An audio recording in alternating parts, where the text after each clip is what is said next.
बिस्मिल्लाहिर्रहमानिर्रहीम अस्सलाम वालेकुम। मैं हूं आपका मेज़बान आकिल हुसैन बाकरी। नाज़रीन, आखिरकार अचानक क्या हुआ है कि इसराइल के अंदर फ़ौजियों ने गज़ा में जाकर लड़ने से साफ इनकार किया है और कई इस वक़्त इसराइली फ़ौजी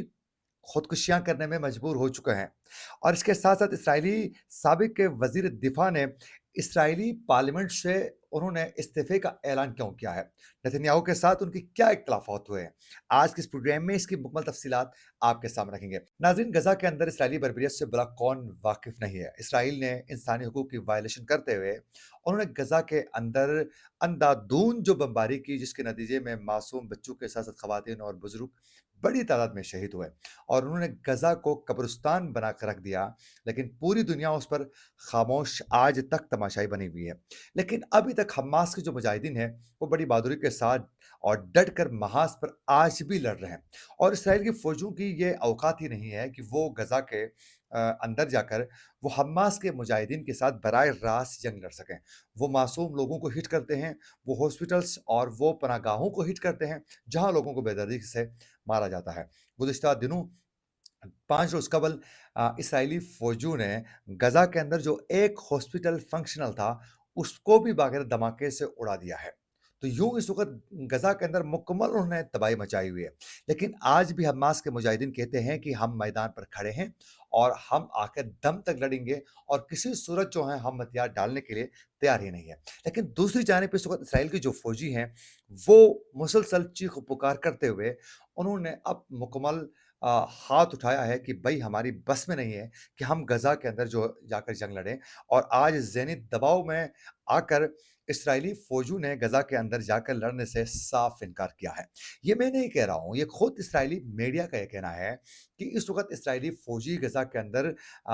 जाकर लड़ने के लिए वो तैयार ही नहीं है और वो उनका वाज़ेह तरीके से कहा जा रहा है इसराइली फ़ौजियों की जानिब से कि हम गज़ा के अंदर जाके लड़ने के लिए तैयार ही नहीं हैं। उन्होंने साफ बगावत की है कि लड़ने के लिए हम तैयार ही नहीं हैं। अब ये इसराइली मीडिया खुद ये रिपोर्ट कर रहा है कि इस वक़्त इसराइली जो फ़ौजी हैं, वो बहुत ज़्यादा ज़हनी डिप्रेशन, एंग्ज़ायटी और टेंशन और प्रेशर की वजह से वो खुदकुशियों के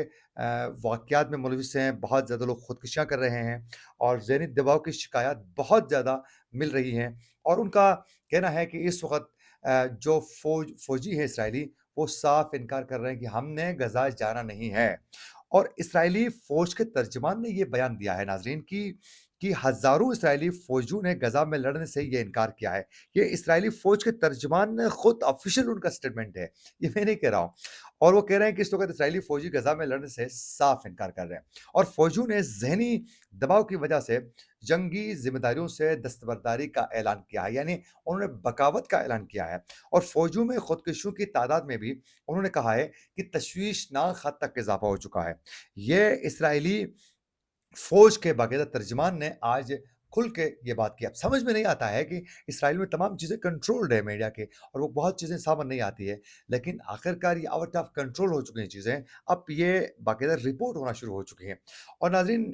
इसराइली फ़ौज के हुकाम का ये भी कहना है कि 2024 में 21 इसराइली फ़ौजियों ने खुदकुशी की, जबकि 2023 में 17 फ़ौजियों ने खुदकुशी की है और इसराइली फ़ौजी हुकाम के मुताबिक साल 2011 के बाद एक बार फिर दोबारा फ़ौजी खुद को मार रहे हैं और खुदकुशी इसराइली फ़ौज में मौत की सबसे बड़ी वजह इस वक़्त बन के सामने आई है। और खबर के मुताबिक गुज़िश्ता साल खुदकुशी करने वालों में 12 रिज़र्व फ़ौजी, 7 लाज़मी सर्विस करने वाले फ़ौजी और 2 कैरियर फ़ौजी शामिल हैं। जबकि गुज़िश्ता 2 सालों में 807 फ़ौजी फ़लस्तीनियों के खिलाफ ऑपरेशन के दौरान जो हैं, वो हलाक हो चुके हैं, 807। और वाज़ेह रहे कि इसराइली जो हैं हर साल ये उनके अंदर एक कवानीन पास हो चुके हैं उनके बाकायदा पार्लियामेंट से कि इसराइल के हर शहरी को लाज़िम है कि वो 2 साल फ़ौज में नौकरी उनको हर सूरत करनी पड़ती है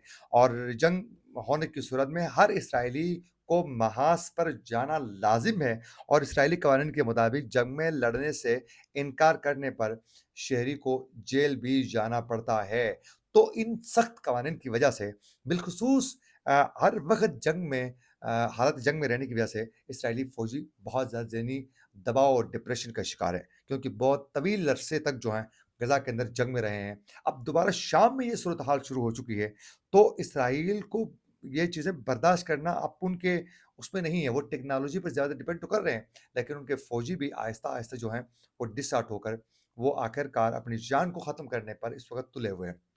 دوسری جانب اس وقت تل ابیب کے سے اندر سے یہ خبر سامنے آ چکی ہے، تل ابیب شہر سے، کہ اسرائیل کے سابق وزیر دفاع یوف گیلارٹ نے باقاعدہ اسرائیلی پارلیمنٹ سے استعفے کا اعلان کر چکا ہے، یعنی استعفیٰ وہ دے چکے ہیں، اور اسرائیلی سابق وزیر دفاع نے یہ استعفے دینے کی بہت سی وجوہات ہیں، ان میں سے ایک تو یہ ہے کہ ان کے بہت قریبی ساتھی تھے یہ پہلے، نیتن یاہو کے بہت قریبی ساتھی تھے، اور انہوں نے باقاعدہ نیتن یاہو کے ساتھ ہی اختلافات کی وجہ سے ان کو وزیر دفاع کے عہدے سے برطرف کیا گیا تھا، اور پھر اس کے بعد یہ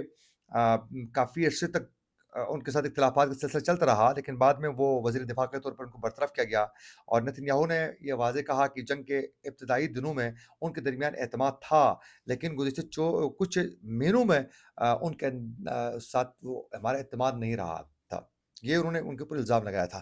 پھر اب انہوں نے باقاعدہ پارلیمنٹ سے بھی انہوں نے استعفے کا باقاعدہ وہ اعلان کر چکے ہیں، اس کی وجہ یہ ہے کہ جنگی جو صورتحال ہے اس کو لے کر وہ اختلاف کرتے تھے، اسی لیے ان کو پولیٹیکل طریقے سے ہٹایا گیا تھا۔ تو اس وقت اسرائیل کے اندر حالات بہت زیادہ کشیدہ ہو چکے ہیں، اور دوسری جانب یمن کے حوثیوں کی جانب سے اسرائیل کی سرزمین کے اندر مسلسل حملوں کا سلسلہ بدستور جاری ہے، اور امریکہ کے پشت پناہی ہونے کے باوجود اس وقت جو ہے اسرائیل کو بہت کچھ کھونا پڑ رہا ہے۔ اسی کے ساتھ اپنے میزبان عاقل حسین باقری کو دیجیے اجازت، اللہ نگہبان۔